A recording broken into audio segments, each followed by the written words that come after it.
Hey guys, Foxdrop here, taking a deeper look at the different monster buffs that you're granted by smiting the different jungle camps. In Season 5, depending on what jungle camp you use your smite on, you'll be granted several different buffs. It's important to know which buffs you want, because you want to know when to save your smite and when to use it. I'm going to start at the buffs which I think are not as good and work towards the better ones. As I'm going through them, I'll explain what they do and why I think they are good or bad. It's worth noting that all of these buffs are situational to an extent. The way in which I'm going to rate them includes just how situational they are, and once you reach that situation, how useful they are as well. The worst jungle buff in my opinion is with the Gromp. When you smite the Gromp, you're given a buff that damages attackers for a certain amount of damage that scales with your levels over 3 seconds. Despite being the least situational of all the jungle buffs, meaning you can get benefit out of it in pretty much any situation you find yourself in, it is pretty lackluster. It doesn't give you any significant boost to your power or any good utility either, and as a result, it's really nothing special. The next least useful jungle buff probably lies with the blue buff. Not the blue buff you get when you kill it,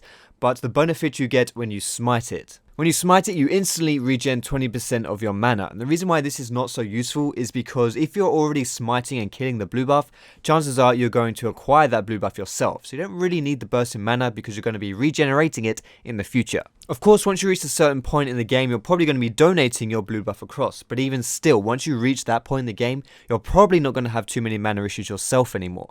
In addition to that, there's only really a handful of different junglers that will have mana issues and need that burst of mana. If it was a minicamp that gave you this mana bonus, then it would probably be a lot better, because you could find yourself low on mana and decide to then go to that camp to restore some. However, because the blue buff has a 5-minute respawn, the chances are it's probably not going to be up when you need it. Next up, we have the buff from the golems, which means every 5th hit, you stun a jungle monster. This buff is actually okay, it's kinda good in certain situations with certain champions, but in other times, it's pretty meh.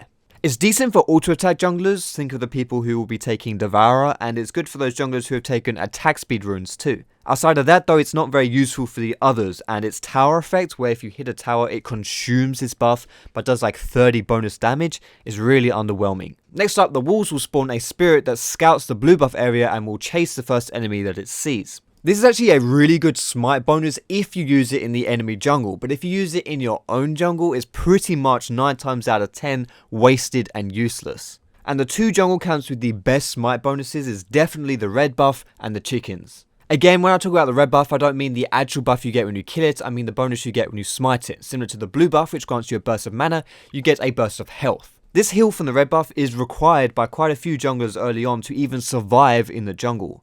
It even scales quite nicely into the mid and late game because it heals for a percentage of your health, meaning the more health you have with the more items, the more health it will heal. And the best thing about the red buff heal is that every single jungler will benefit from it. The chicken smite bonus will grant you a buff that alerts you whenever you walk near a ward and grant you true vision or oracle's effect to take out that ward. It does only work once per buff though, so you'll only be able to kill 1 ward with its effect. This has the potential of being even better than the red buff's health benefit. The only reason why I can't say it is because sometimes it is situational, i.e. if you don't find a ward, you're not getting anything from it. Vision control is quite an important aspect of the game, especially for junglers, so having the ability to kill a ward for free is really nice. If you counter jungle the chickens, you can stomp enemies' defensive wards in their own jungle. And if you get your own chickens and the enemy's chickens, that's 2 wards that you can kill. Also, don't forget that when you kill wards, you'll be granted gold for them. So essentially, when you smite the chickens and you do stomp a ward, you get extra gold. When you combine this with your sweeper, you can stomp wards with your chicken effect. You can then sweep other wards too, and you're just denying so much vision control from the enemy.